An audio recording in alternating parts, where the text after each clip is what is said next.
Kolkata rally ఘన విజయంతో మరింత దూకుడు పెంచాలని భాజపాయేతర పక్షాలు నిర్ణయించాయి. దేశవ్యాప్తంగా మరిన్ని సభలతో కేంద్రం తీరును ఎండగట్టేందుకు సిద్ధమయ్యాయి. దేశాన్ని కాపాడుకోవాలనే ఏకైక అజెండాతో ఎన్డీఏని గద్దెదించడమే లక్ష్యంగా పనిచేయాలనే అభిప్రాయానికొచ్చారు. ఇక ఓటింగ్ యంత్రాల్లో మోసాలు జరిగే అవకాశం ఉన్నందున వీవీప్యాట్ స్లిప్లను 100% లెక్కించేలా ఈసీపై ఒత్తిడి తేవాలని నిశ్చయించారు. ఎన్డీఏ కూటమికి వ్యతిరేకంగా విపక్షాలన్నీ ఒక్కతాటిపైకి వచ్చి కోల్కతాలో నిర్వహించిన భారీ బహిరంగ సభ విజయవంతం కావడం అన్ని పార్టీల నేతల్లో ఉత్సాహం నింపింది. సభను అద్భుతంగా నిర్వహించారంటూ చంద్రబాబు, దేవేగౌడ, కేజ్రీవాల్, శరద్ పవార్, ఫరూక్ అబ్దుల్లా, అఖిలేష్ సహా ముఖ్య నేతలు మమతా బెనర్జీని అభినందించారు. ఈ సభ ఇచ్చిన ఉత్సాహంతో తదుపరి కార్యాచరణపై దృష్టి సారించారు. బహిరంగ సభ తర్వాత కోల్కతాలో సమావేశమైన 26 పార్టీల నేతలు కేంద్రం తీరుకు నిరసనగా భవిష్యత్ కార్యాచరణ, దీనికి సంబంధించిన మార్గసూచి రూపకల్పనపై ప్రధానంగా చర్చించారు. దాదాపు 2 గంటల పాటు సాగిన చర్చల్లో మరిన్ని బహిరంగ సభలు నిర్వహించాలనే ప్రతిపాదన వచ్చింది. అమరావతిలో తదుపరి సభ నిర్వహణకు సిద్ధంగా ఉన్నామని చంద్రబాబు ప్రతిపాదించారు. ఢిల్లీ, కర్ణాటకలో సభల ఏర్పాటుకు కేజ్రీవాల్, కుమారస్వామి సంసిద్ధత తెలిపారు. ముందు ఎక్కడ సభ నిర్వహించాలనేది పరిస్థితులకు అనుగుణంగా నిర్ణయించుకోవచ్చని చంద్రబాబు అభిప్రాయపడ్డారు.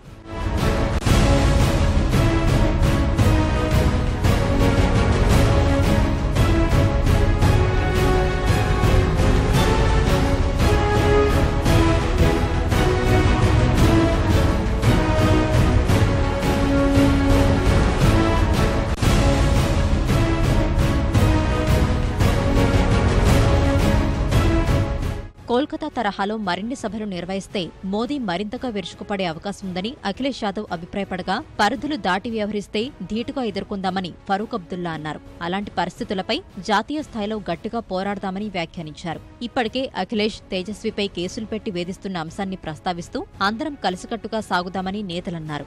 ఎన్నికల వేళ ఐటీ, ఈడీ, సీబీఐని విపక్ష నేతలపై ప్రయోగించకుండా ఆయా సంస్థల అధిపతుల్ని కలవడంపై ఢిల్లీ భేటీలో చర్చించనున్నారు. కర్ణాటక రాజకీయ పరిణామాలపైన నేతలు చర్చించుకున్నట్లు తెలుస్తోంది. ఈ సందర్భంగా భాజపా తీరును అందరూ ఖండించారు.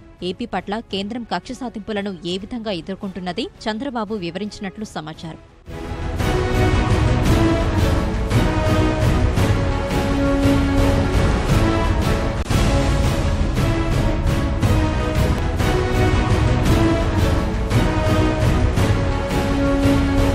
స్థానిక రాజకీయ పరిస్థితులకు అనుగుణంగా మసలుతూనే ఎన్డీఏ సర్కారును గద్దెదించడమే లక్ష్యంగా పనిచేయాలనే అభిప్రాయం కోల్కతా సమావేశంలో వ్యక్తమైంది. ప్రధాని అభ్యర్థి ఎవరు అనేది సార్వత్రిక ఎన్నికల తర్వాతే ఖరారు చేయాలని నిర్ణయించారు.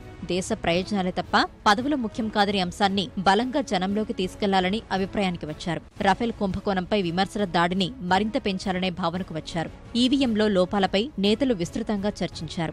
ఓటింగ్ యంత్రాల్లో మోసాలు జరిగే అవకాశం ఉన్నందున వీవీప్యాట్ స్లిప్లను 100% లెక్కించేలా ఈసీపై ఒత్తిడి తీసుకురావాలనే నిర్ణయానికి వచ్చారు. దీనిపై కార్యాచరణ సిద్ధం చేసి ఎన్నికల సంఘాన్ని కలవాలని నిశ్చయించారు. అవసరమైన నివేదిక తయారీకి అభిషేక్ సింఘ్వి, అఖిలేష్ యాదవ్, సతీష్ మిశ్రా, కేజ్రీవాల్తో కమిటీ ఏర్పాటు చేశారు. ఈ నెల 31 నుంచి పార్లమెంట్ బడ్జెట్ సమావేశాలు ప్రారంభం కానున్నందున 23న ఢిల్లీలో సమావేశమై భవిష్యత్ కార్యాచరణపై చర్చించాలని అన్ని పార్టీల నేతలు నిర్ణయించారు.